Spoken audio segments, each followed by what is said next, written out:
Picture the biological cost of killing a man with a blade. The ligaments tearing in the forearm, the edge of the weapon flattening against bone, the warm flood of another man's insides turning the grip into something no hand can hold. Now multiply that physical limit across 70,000 corpses. The mathematics of August 216 BC breaks every assumption about what a human body can endure and what a human body can inflict. To reach the recorded number, Hannibal's soldiers had to open a throat or collapse a skull once every 3 seconds. No rotation, no rest. 8 consecutive hours of mechanical slaughter. This was not a battle. It was the first time in recorded history that killing became an industrial process. You are buried somewhere near the center of a Roman formation 87,000 men wide. The August heat turns your helmet into a furnace fused to your skull. Fine grit coats the inside of your mouth and throat until breathing becomes a conscious effort. The noise of iron meeting iron and wood meeting flesh reaches a frequency that vibrates inside your chest cavity. You push forward across a carpet of twitching bodies. Every instinct tells you the enemy is collapsing. What no instinct can tell you is that every step forward was designed months in advance by a man whose only purpose on Earth was to engineer your extinction. The Carthaginian center is not failing. It is folding. It is curving backward with surgical patience, stretching its arms wide around your flanks, preparing to close like the jaws of a creature that has already swallowed you. When the roar of African cavalry seals the last gap at your back, you discover that lifting your weapon is no longer a choice your body can make. The hydraulic force of tens of thousands of terrified men compressing into your spine fractures ribs you will never have time to count. Before any enemy iron finds your flesh, the air is pressed from your lungs by the weight of your own allies. You die standing, cemented between the bodies of men wearing the same armor as you. This is what a perfect killbox looks like from the inside. This is the afternoon an entire Roman generation was buried on its feet. Tell us in the comments which city and country you are watching from right now. Take 1 second to subscribe and support the project. You're watching Ancestral, the best dark history channel in the world. Rome did not conquer the known world through superior strategy. It conquered through replacement. When an enemy destroyed one Roman army, the Senate simply bled the farms dry, armed another wave of expendable citizens, and fed them into the next campaign. By the scorching late summer of 216 BC, this replacement engine was desperate. It needed a kill. Hannibal Barca had been loose inside the Italian peninsula for 2 straight years. He had shattered a full Roman force at the frozen banks of the Trebia. He had erased an entire consular army in the blinding morning fog at Lake Trasimene. Roman commerce was hemorrhaging. The merchant class was screaming. The senators in the capital needed a public execution. They needed the Carthaginian wolf dragged through the streets in chains. So the Senate authorized something unprecedented. 8 full legions were raised from the ground. When Allied contingents swelled the ranks, the total crossed 87,000 fighting men. The largest single instrument of organized violence the Western world had ever assembled. Stop and consider what it takes to keep 87,000 human beings alive in the 3rd century before Christ. Hundreds of tons of grain consumed every single day. Latrine trenches carved into the earth for miles in every direction. The stench of sweat, fermenting waste, and decomposing pack animals hanging in the humid southern Italian air like something you could reach out and touch. The sound alone was a weapon. Tens of thousands of men hammering dents from iron helmets, stitching torn sandal leather, arguing, praying, sharpening short swords against wet stone. This was not a marching column. It was a crawling city, a temporary metropolis built for one exclusive purpose: the organized application of extreme violence. And sitting at the very top of this sprawling war machine was a political defect baked into the Roman constitution itself. Rome had an obsessive terror of kings. To prevent any single man from seizing permanent military power, supreme command of the army rotated between two elected consuls. In the summer of 216 BC, those consuls were Lucius Aemilius Paulus and Gaius Terentius Varro. They hated each other with a hostility that was structural, not personal. Paulus was an aristocrat. He had real scars from real campaigns. He understood in his bones that meeting Hannibal on flat, open terrain was volunteering for a funeral. Varro was a creature of the assembly floor, a man who had clawed his way to power by shouting what the mob wanted to hear. He needed a spectacular, decisive slaughter to justify every promise he had ever made. The Senate's answer to this lethal disagreement was institutional insanity. Command alternated every 24 hours. One sunrise, the cautious veteran controlled the most powerful army on the planet. The next sunrise, absolute authority passed to the populist with no battlefield instinct. Hannibal knew this. He studied the Roman camp from a distance. He tracked the rhythm of their patrols. He counted the days. He waited with infinite patience for the morning the politician would hold the reins. Hannibal did not understand war as a collision of metal and muscle. He understood it as applied psychology. He recognized that Rome's greatest asset, its blind, unstoppable forward drive, was simultaneously its most catastrophic weakness. If an animal only knows how to charge, you do not waste stone building a wall. You carve a hole in the earth, cover it with branches, and let the beast's own momentum carry it into the dark. Hannibal had spent every waking hour of his conscious life studying how Romans think, how Romans fight, and how Romans die. At the age of 9, standing before a burning altar in Carthage, his father pressed his small hand against the stone and made him swear a blood oath of eternal hatred against Rome. This was not a territorial dispute over shipping lanes. This was a sacred vendetta. He had driven war elephants across the frozen spine of the Alps, losing thousands of men to frostbite and rock slides, for the sole privilege of bringing the horror directly to Roman soil. His army was a volatile cocktail of mercenaries, tribal warriors, and foreign volunteers, stitched together by nothing but the gravitational pull of one man's will. They shared no common language. They swore allegiance to no shared flag. Look at the men standing in the Carthaginian line that morning. The Gauls stand stripped to the waist, their hair spiked rigid with white lime paste, gripping long iron swords engineered to hack downward over the rim of a shield wall. Next to them stand the Iberians in white linen tunics edged with deep crimson. They carry the falcata, a forward curved blade that concentrates the chopping weight of an axe along the cutting edge of a sword. A single overhead strike can cleave a bronze helmet down through the bridge of a man's nose. On the outer edges of the formation, the Libyan heavy infantry waits in total silence. These are not raw recruits.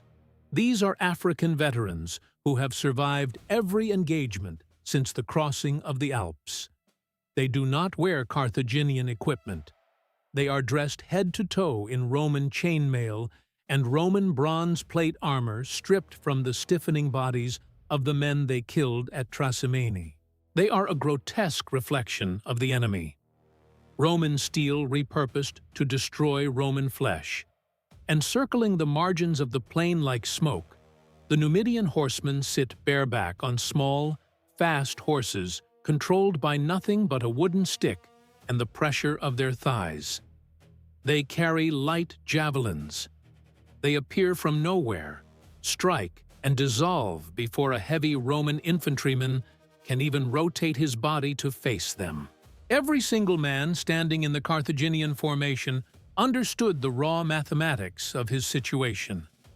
They were stranded hundreds of miles deep inside enemy territory. No supply convoy was coming from Carthage. The Roman fleet owned the Mediterranean. If they lost one engagement, there would be no orderly retreat to fortified positions. Defeat meant crucifixion along the stone roads of Italy, or a slow suffocation in the silver mines of Hispania until their lungs turned tight powder.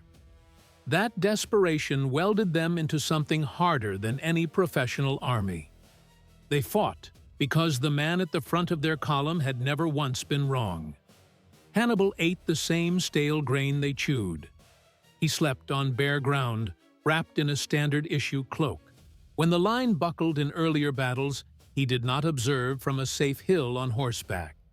He stood in the blood and the dirt with a sword in his fist.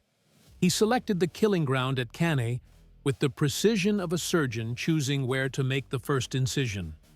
He marched his forces to a destroyed Roman supply depot on the banks of the Aufidus River.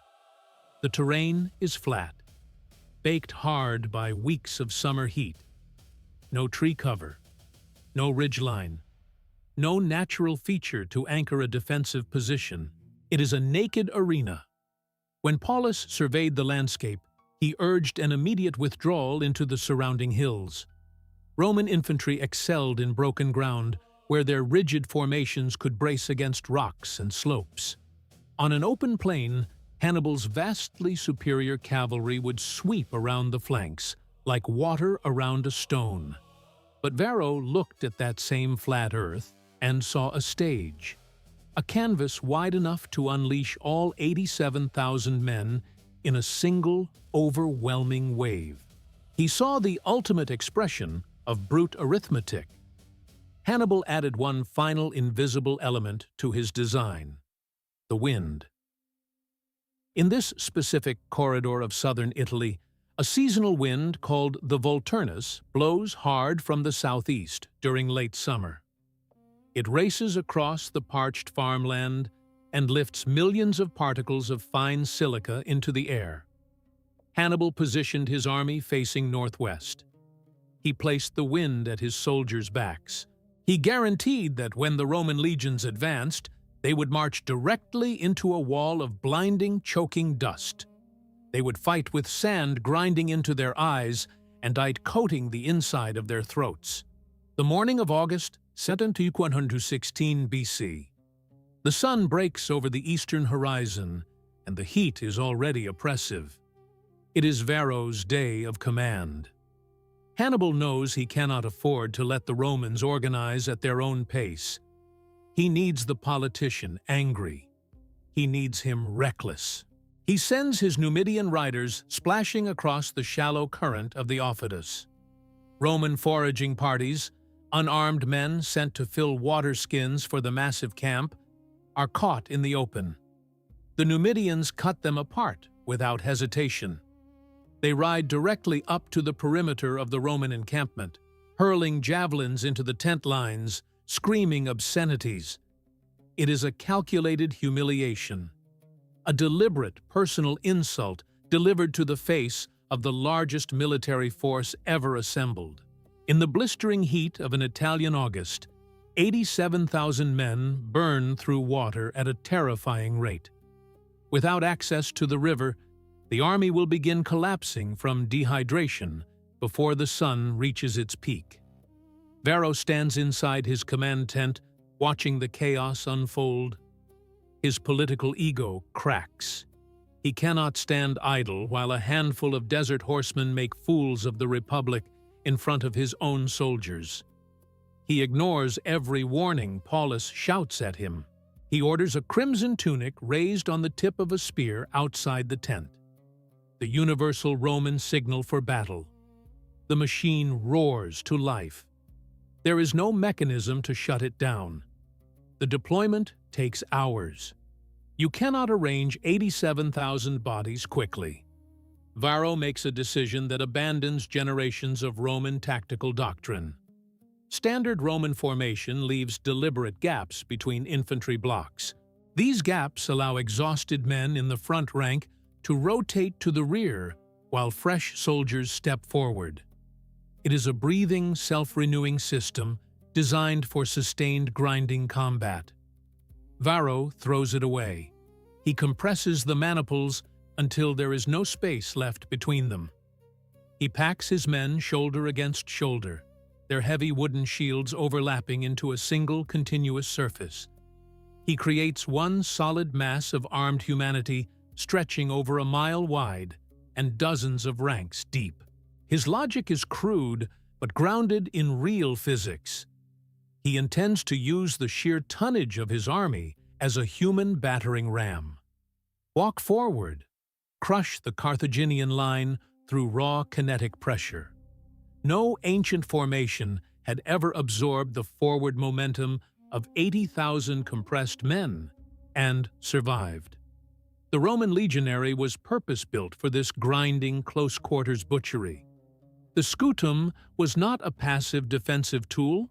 It weighed 22 pounds.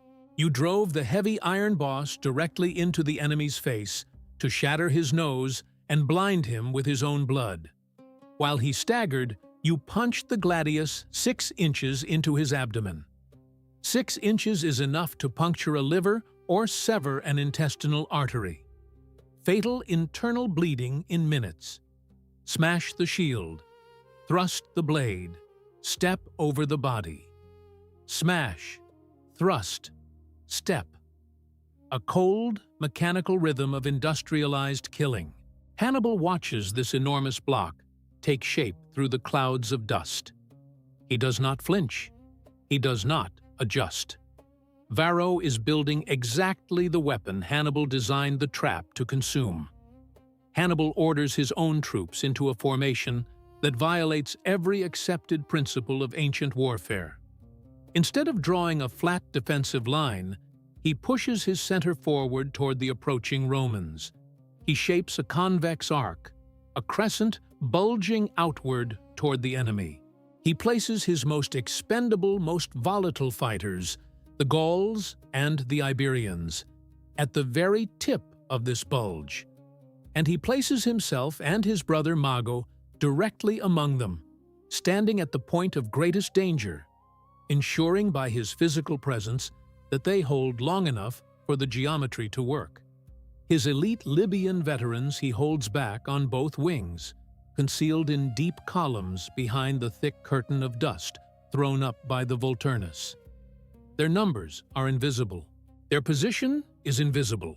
The trap is drawn into the earth like a diagram. The anvil is set. All Hannibal needs now is for the hammer to fall on itself. If the raw mechanics of ancient warfare pull you in, you belong in our inner circle. The algorithm is designed to feed you disposable, forgettable content. We are built to do the opposite. Join the lineage by hitting the join button below this video. This is our private channel membership. You are not funding a YouTube channel. You are funding independent historical investigation. You get early access to our documentaries and a seat among the few who refuse to let these brutal stories disappear into silence. Take your place. Help us keep the archives alive. The Roman war horns shatter the morning air. The advance begins. The impact of 87,000 men stepping forward in unison sends a low vibration through the dry ground. A wall of painted shields and sharpened iron points begins its slow, grinding roll across the plain. The Volturnus hits the front ranks immediately. Men squint and blink as fine grit buries itself under their eyelids. The soldiers packed into the middle of the formation see nothing. They are surrounded on every side by a dense forest of raised spears and the sweat-soaked backs of the men in front of them. They march forward blind. guided only by the screaming voices of their centurions and the deep rhythmic pounding of the war drums. The gap between the two armies shrinks. 400 yards. 200. The Carthaginian center holds its ground. The Gauls wrap white-knuckled fists around their long swords. The Iberians raise their curved falcatas. Roman arms cock backward, preparing to launch the first volley of heavy javelins designed to punch through shield wood and rib bone alike. The sky dims as thousands of iron-tipped shafts arc into the air. The high-pitched whistle of falling iron is the last clean sound many of these men will ever register. The front lines collide. The Roman grinding machine meets the Carthaginian crescent. Varro expects the center to disintegrate on contact. He expects the barbarians to shatter and scatter. But as the Roman infantry drives forward, plunging their short swords into screaming Gauls, they cannot see the shape forming around them.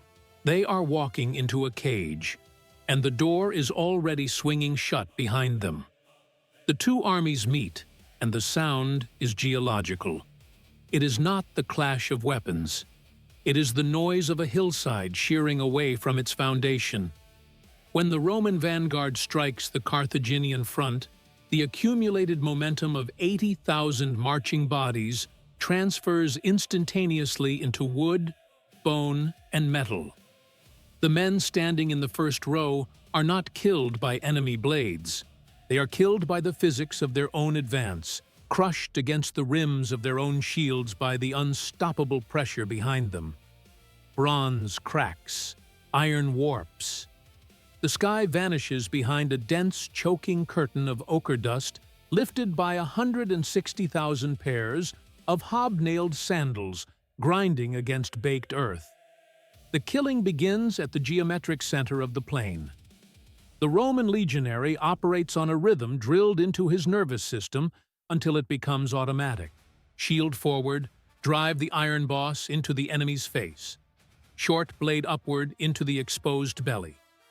Withdraw the steel. Step across the twitching body. Reset.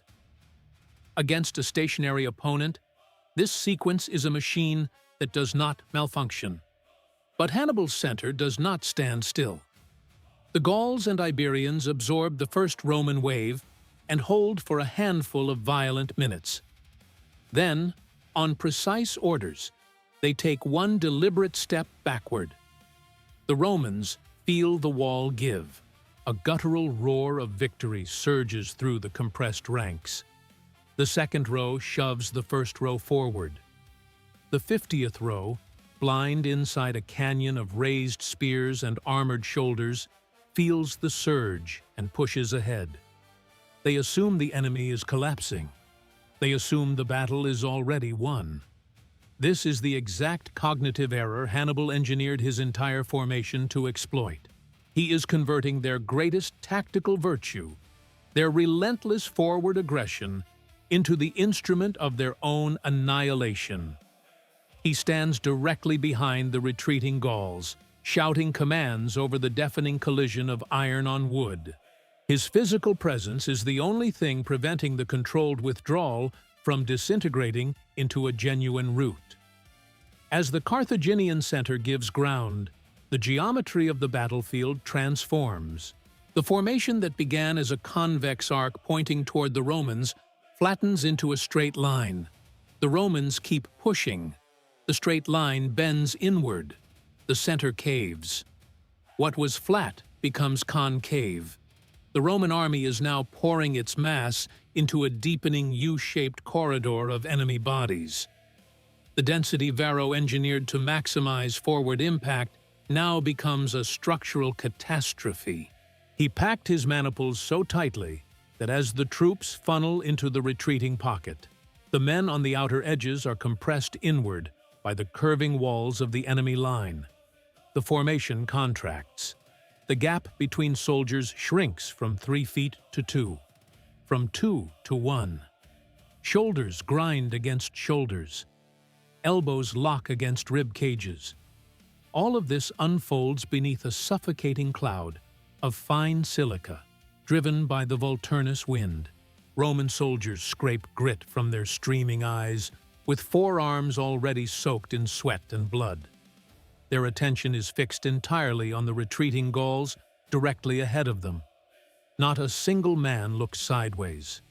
If one of them did, he would notice the pillars of the trap standing motionless in the haze. On both extreme flanks of the Carthaginian line, the Libyan veterans have not moved a single inch since the first trumpet sounded. They wait in deep, silent columns. They are dressed in Roman chainmail. They wear Roman helmets. They carry Roman shields pulled from the stiff fingers of dead legionaries at Trasimene. Through the thick dust, the Romans on the outer edges of the formation glance to the side and see armor identical to their own. The brain registers allies. The forward march continues without hesitation. The Roman wedge drives deeper and deeper into the center of the pocket. They are surrounded on three sides by men holding weapons. They have walked into a corridor lined with blades and have not noticed that the corridor has no exit. Hannibal gives the signal. The order ripples down through the Libyan officers. The trap detonates. Both Libyan columns pivot inward on their front axis like two massive doors swinging shut. They lower their heavy spears and step directly into the exposed, unprotected flanks of the Roman wedge. The men on the outer edges of the Roman block feel iron punching through their ribs before they understand what is happening. They try to turn their bodies to face the new threat. They cannot. The compression is too severe. Their arms are pinned by the men pressed against them. Their shields face forward, useless against an attack coming from 90 degrees to the side. The Roman forward momentum dies instantly. The front ranks slam into a sudden wall of Gauls and Iberians who have stopped retreating, planted their feet, and locked their shields into a solid barrier. The flanks hit the impenetrable hedge of Libyan spear points. The information takes minutes to propagate through the Roman mass. The soldiers packed into the center of the block have no idea the front has stalled. They do not know the flanks are being opened like carcasses in a slaughterhouse. They only know their training. Push forward. They lean their full body weight into the backs of the men ahead of them. The compression intensifies. 80,000 bodies begin to function as a single hydraulic system. Pressure applied at the edges, translating into crushing force at the core. While the infantry suffocates in the center, the final element of the architecture locks into position. On the Roman right flank, along the muddy banks of the Aufidus, a massive cavalry engagement reaches its terminal phase. Hasdrubal, the Carthaginian cavalry commander, drives a wedge of heavy Spanish and Celtic horsemen directly into the Roman citizen cavalry. These Roman riders are senators' sons and political appointees, not combat horsemen. The shock charge shatters them. They are dragged from their mounts and butchered in the shallow water of the river, their blood turning the current a pale copper. Hasdrubal does not pursue the survivors. He demonstrates a degree of tactical discipline almost unheard of in ancient warfare. He halts his heavy cavalry. He reforms them. He wheels the entire force away from the river and rides directly behind the Roman infantry block, crossing the full width of the battlefield behind the backs of 80,000 oblivious men. He reaches the far flank, where the allied Roman cavalry is still engaged in a chaotic skirmish with the light Numidian riders. The allied horsemen see Hasdrubal's armored column bearing down on their rear. Their will disintegrates. They scatter into the hills without a coherent attempt at resistance. The Numidians chase the broken riders across the countryside. Hasdrubal halts again. He turns his heavy cavalry toward the one remaining opening in the encirclement, the unarmored, unprotected Roman rear. The rear guard is composed of the youngest, rawest soldiers in the army. They hear the vibration of approaching hooves through the dust before they see anything. They turn around. They see a wave of war horses and lowered lances closing the distance at full gallop.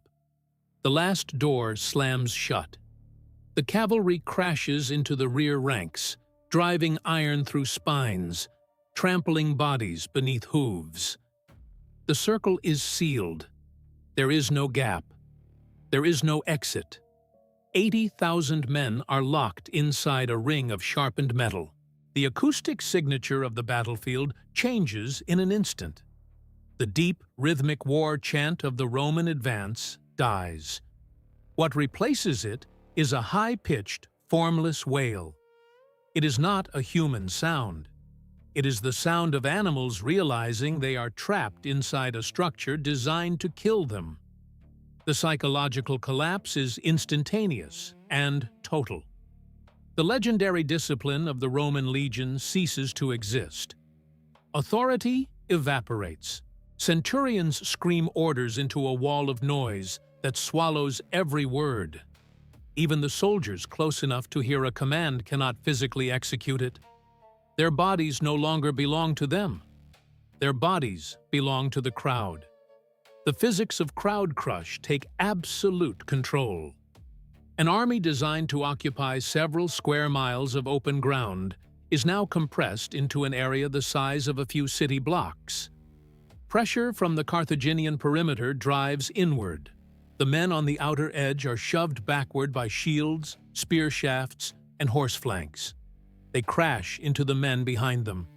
Those men crash into the next rank.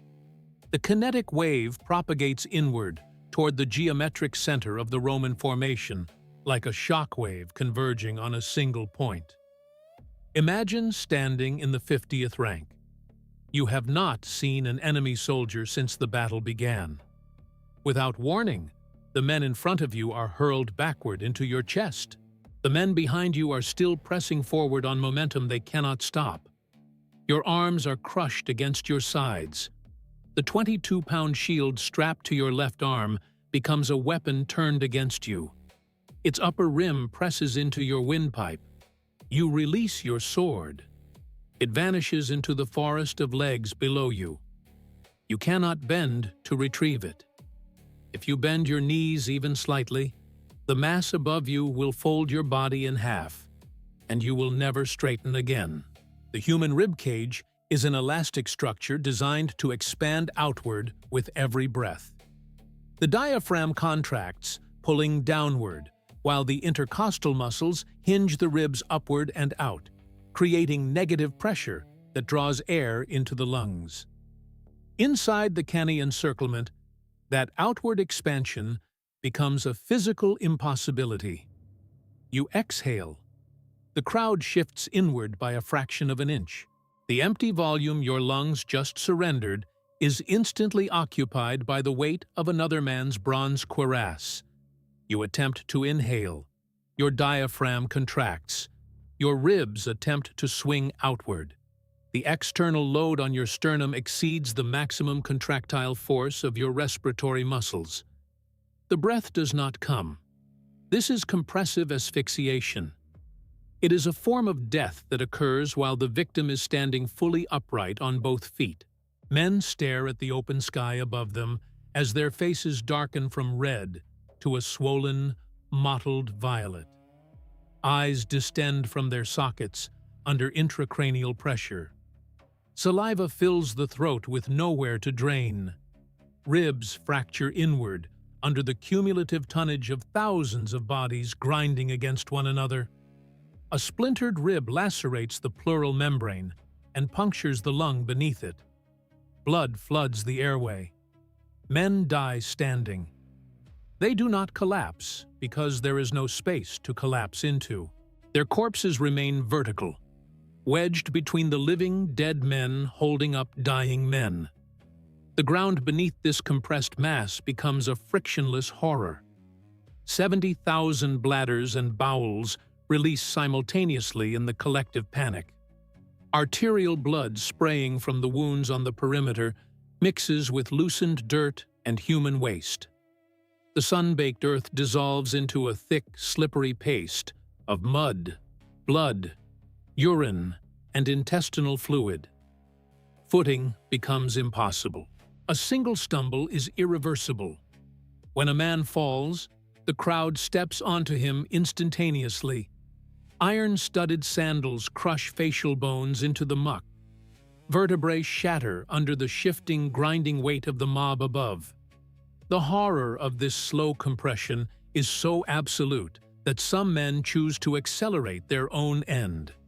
Ancient sources record Roman soldiers deliberately killing themselves rather than enduring the suffocating paralysis of the crowd.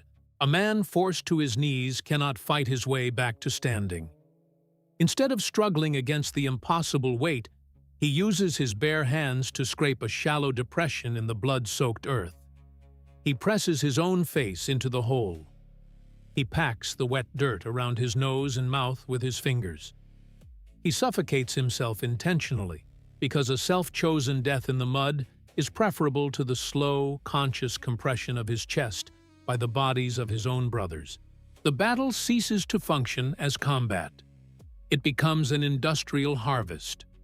The Carthaginian soldiers standing on the perimeter are no longer fighting. The Romans facing them cannot resist. Their arms are immobilized. Their weapons are gone. They are a motionless wall of exposed flesh waiting to be processed. Hannibal's frontline troops step forward, drive a blade into a throat or an eye, drag the collapsing body downward, climb onto the corpse, and reach for the next man. They are laborers on a production line. The product is death. This sustained mechanical killing destroys the bodies of the killers themselves. The physical toll on the Carthaginian soldiers is enormous.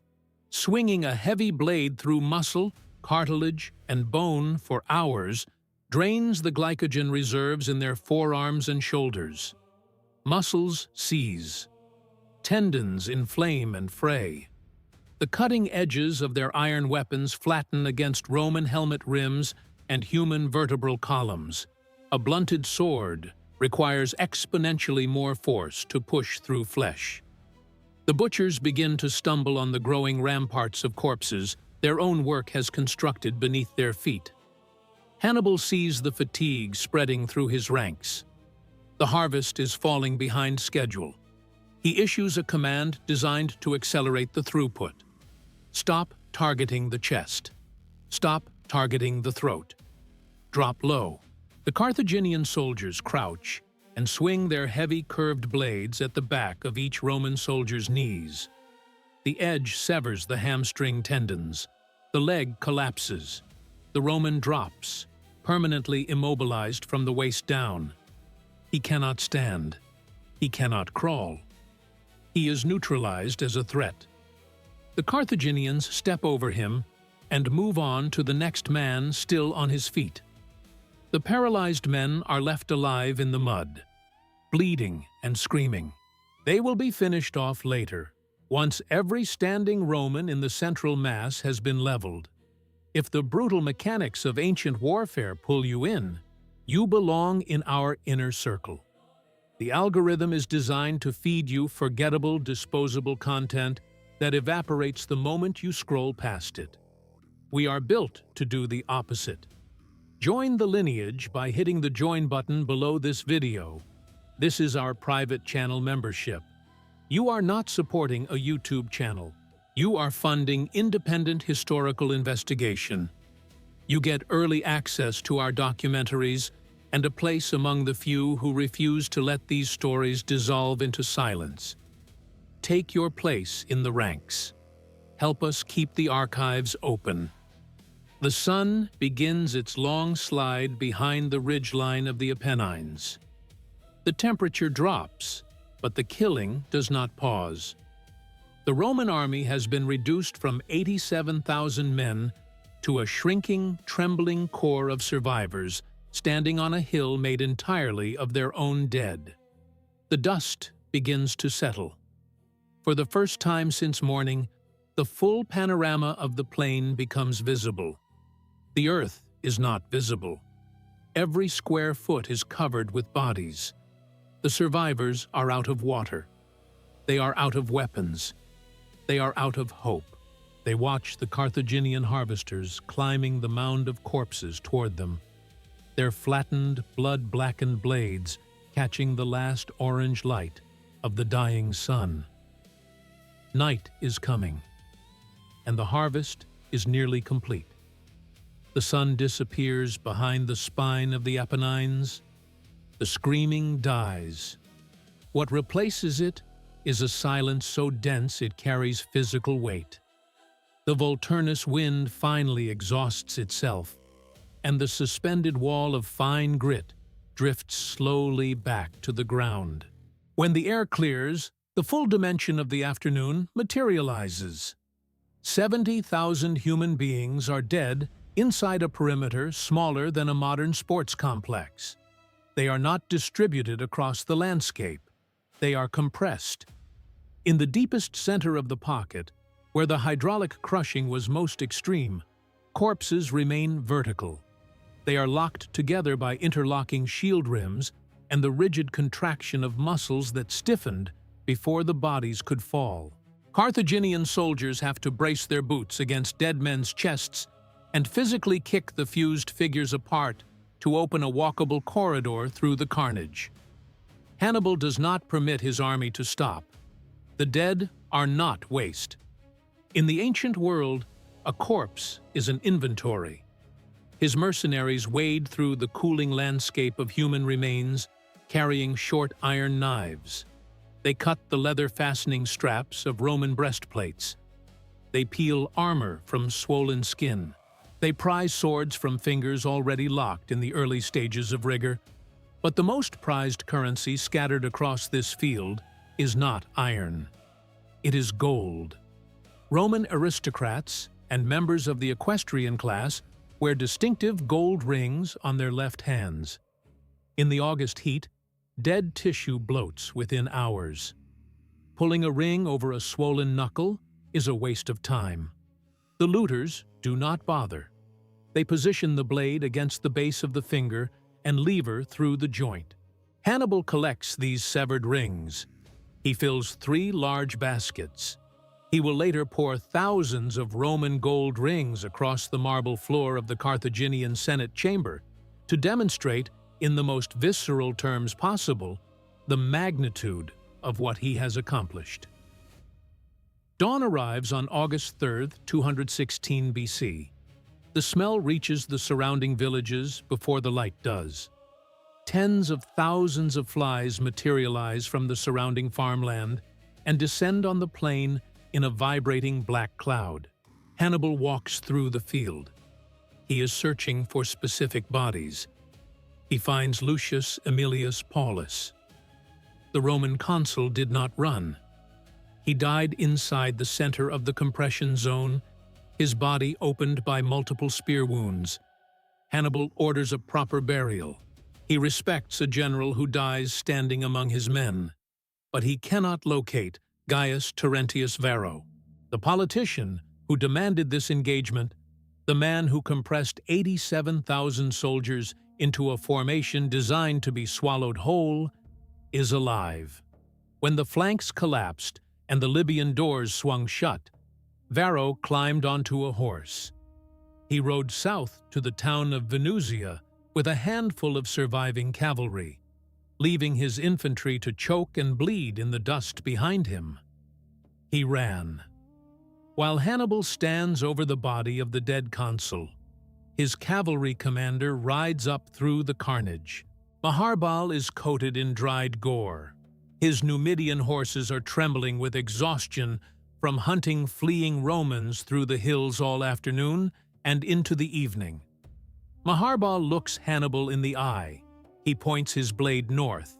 He demands an immediate forced march on the capital. Rome sits only 250 miles away. The road is open. Every garrison between Cannae and the city gates has been emptied to fill the army that now lies rotting in the dirt. Maharbal tells his commander that if the cavalry rides tonight, they will be eating dinner inside the Roman capital within 5 days. Hannibal stares at the northern horizon. He looks back at his own army, bleeding, dehydrated, barely standing. He refuses. Hannibal is the supreme master of the open field, but he understands the arithmetic of siege warfare with perfect clarity. Rome is encircled by the Servian Wall, a fortification of solid stone stretching for miles, rising 30 feet in places. Hannibal possesses no siege towers, no battering rams, no engineers trained to breach fortified masonry. What he possesses is an army of shattered mercenaries who have spent 8 consecutive hours swinging edged weapons through human tissue. You do not storm a walled capital with exhausted cavalry and crippled infantry. Hannibal listens to this reasoning. He shakes his head. He delivers a single sentence that will reverberate through 23 centuries of military scholarship. He says that Hannibal knows how to win a victory, but does not know how to use one. It is a devastating verdict. Hannibal has shattered the sword arm of the Republic, but he cannot reach the beating organ behind the ribs. A single rider reaches the gates of Rome days later. The filth caked on his tunic and the foam crusted on his horse announce the catastrophe before he opens his mouth. The news moves through the narrow streets with the speed of fire in dry timber. Rome does not learn of a military setback. It learns of an entire generation erased from the earth. Nearly every household in the city has lost a father, a son, or a brother. 80 sitting members of the Senate are decomposing under the Apulian sun. The streets dissolve into a collective, formless scream. Women rip their garments and claw dirt into their hair. Citizens flood to the city gates and stare down the long stone corridor of the Appian Way, expecting at any moment to see Carthaginian cavalry banners rising above the southern horizon. The city begins to prepare for its own extinction. The surviving political class convenes in emergency session.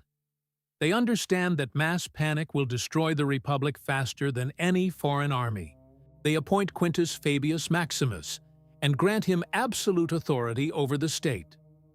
Fabius is ice. He is a calculating pragmatist who understands that a society governed by emotion has already been conquered. He issues a series of decrees that are as ruthless as anything Hannibal inflicted on the battlefield. He stations armed soldiers at every gate of the city. He orders the heavy doors barred. No citizen is permitted to leave. Any person caught attempting to flee will be killed on the spot by Roman guards. Fabius then criminalizes public grief. It becomes a punishable offense to weep in the open streets. Widows are confined to their homes. They are allocated 30 days to absorb the obliteration of their families. After 30 days, all visible mourning must end. The state demands total psychological submission, but human discipline cannot extinguish the supernatural terror burning through the population. The Romans are a profoundly superstitious civilization. They do not interpret a disaster of this scale as a failure of generalship. They interpret it as a failure of religious observance. The gods have withdrawn their protection. Some profound violation of the sacred order must have provoked divine abandonment. The Senate orders the custodians of the Sibylline books to unseal the ancient prophetic scrolls. The priests search the Greek texts for a prescription to appease the wrath of heaven. The answer they find demands an act of absolute darkness. The gods require a price paid in human blood. Rome publicly defines itself as a civilized republic. It looks with open contempt on the barbarian nations that practice ritual killing. But when the survival of the state itself is at stake, the mask of civilization is torn away and discarded. The Senate authorizes a state-sanctioned human sacrifice. They select the location, the Forum Boreum, the bustling cattle market at the commercial heart of the city. They tear open the stone paving. They dig a deep pit into the earth below. They drag 4 human beings to the edge. A man from Gaul, a woman from Gaul, a man from Greece, a woman from Greece.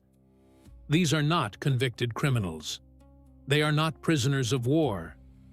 They are simply bodies selected because they carry foreign blood. Roman priests bind their hands behind their backs. They force them down into the hole. They shovel the dirt back over their living bodies. They replace the heavy paving stones on top. The Romans bury 4 innocent people alive beneath the floor of their own marketplace. Citizens walk across the sealed graves the following morning to purchase their daily grain. This is the operational sociopathy of the Roman state laid completely bare. They will commit any act, violate any principle, sacrifice any life to ensure the machinery of the Republic continues to function. They do not hesitate. They do not flinch. They classify it as a necessary transaction. The cost of continued existence. Hannibal assumes this shattered, grieving city will now send envoys begging for terms. He holds 10,000 Roman prisoners in his camp. These are men who dropped their weapons and surrendered when the encirclement sealed shut. In the ancient world, capturing enemy soldiers and nobles is a profitable enterprise. You sell them back to their families for silver. Hannibal dispatches an envoy named Carthaginian to the gates of Rome with a formal offer for the ransom of the captives. The families of the prisoners gather outside the Senate building. They carry bags of silver coin. They are ready to buy their sons and husbands back from the man who swallowed them. They beg the senators to accept the terms. The Senate hears the offer. They look at the weeping mothers clutching their silver. They deliver their response. They refuse the ransom. They do not counter with a lower price. They reject the entire concept of negotiation. The Senate decrees that any Roman soldier who chose to surrender to the enemy rather than die in the dirt is no longer a citizen of the Republic. They are cowards. They are dead to the state. The politicians instruct Carthaginian to keep them, sell them as slaves, execute them in the camps. Rome is indifferent.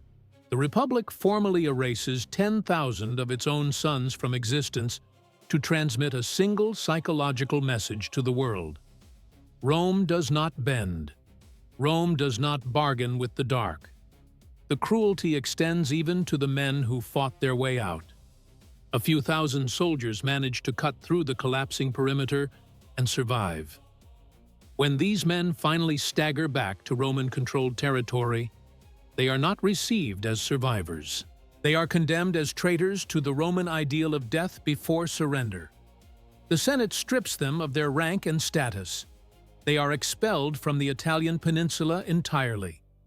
They are shipped across the water to the island of Sicily. They are reorganized into penal formations known as the Ghost Legions. They are forbidden from sheltering in any town. They must sleep in open fields regardless of season or weather. They are informed that they may not return to their homes, their families, or their former lives until Hannibal Barca is dead. They are ordered to exist as ghosts, carrying the mark of a battle they did not design and a defeat they did not cause. Among the handful of men who walked out of the dust at Cannae alive is a 19-year-old military tribune named Publius Cornelius Scipio. He stood in the compressing center of the Roman mass. He felt ribs breaking around him. He watched the Carthaginian crescent fold inward and seal shut like the jaws of a living thing. He witnessed the total failure of Roman brute force with his own eyes. But unlike the paralyzed politicians back in the capital, Scipio does not collapse into despair. He observes. He catalogs. He spends the next 14 years of his life dissecting the mind of the man who butchered everyone he knew. Scipio arrives at a conclusion that the Roman establishment cannot accept. The old way of war is extinct. Stacking men into a solid block and driving them forward is a method of suicide against an opponent who thinks. To destroy Hannibal, a Roman must first learn to become Hannibal. Scipio reverse engineers the Carthaginian system from the ground up. He trains his legions not just to advance, but to maneuver independently on a fluid battlefield. He teaches them deception. He teaches them flanking. He teaches them that the mind of the enemy commander is the true objective, not the bodies of his soldiers. 14 years after the massacre on the Apulian plain, Scipio lands a Roman army on the coast of North Africa. He forces Hannibal to return home. He forces the Carthaginian to fight on his own soil. And on the plain of Zama, Scipio executes a tactical mirror image of Cannae. He uses Hannibal's own architecture, the envelopment, the cavalry sweep, the psychological manipulation, to encircle and annihilate the Carthaginian army. Scipio earns the name Africanus and becomes the most celebrated Roman of his generation. But the man who saved the Republic only achieved it by absorbing the tactical soul of the man who nearly destroyed it. He became the reflection of the monster he swore to kill. This is the true inheritance of the slaughter. Hannibal marched into Italy to annihilate the Roman Republic. He killed an entire generation in a single afternoon. He broke their armies. He bled their treasury dry. But he failed to crack the sociopathic core that held the state together. Cannae was not the grave of Rome.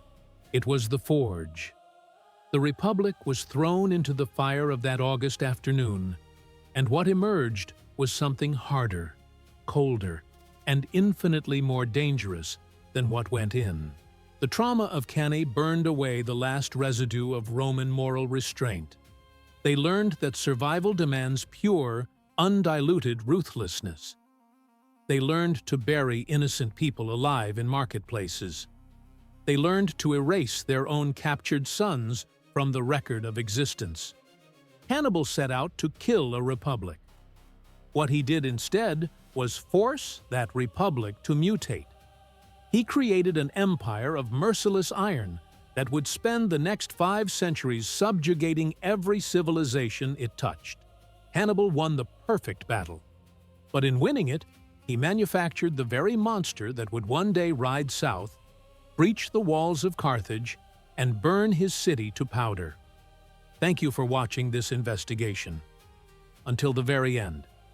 Take a moment right now to subscribe to the channel, hit the like button, and share this video with someone who needs to see the real mechanics of history.